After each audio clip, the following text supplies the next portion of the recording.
Hey, what's up everybody? MCOC Roob. Here I am with my monthly video, and I wanted to give you my first impression of the Grandmaster's Gauntlet. Now, disclaimer, I've not fought through any of the fights yet. This is just my opinion, in theory, on paper, about the fights. And my immediate reaction going through all 20 of the fights is that it's not that bad.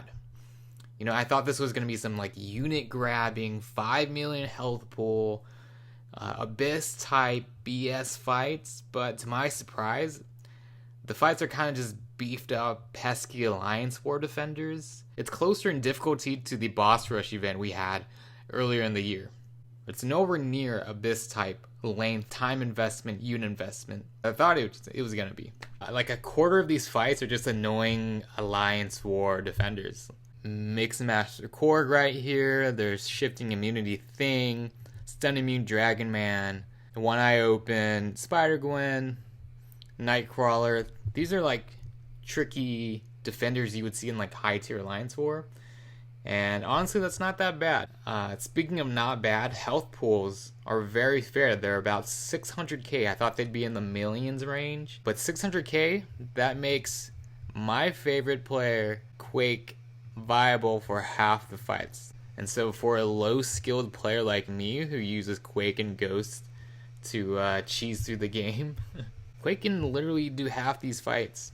I mean, it's going to make for some boring gameplay when I stream this, but hey, I gotta get those juicy rewards for as little resources as possible. You know what I'm saying?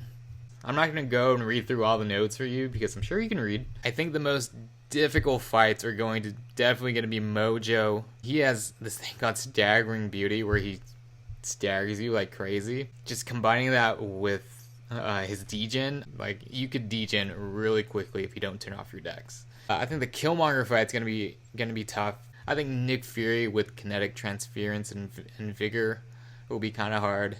Personally, I've never fought Nameless Thanos, so I think he's gonna be a tough fight too.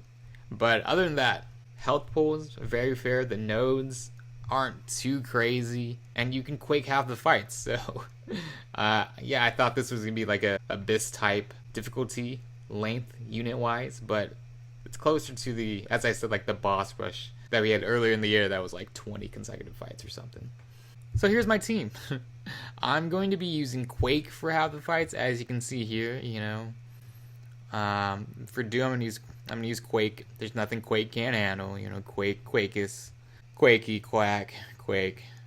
This Quark fight, I'm gonna Quake. It's gonna be so long. It's gonna be so annoying, but it's whatever.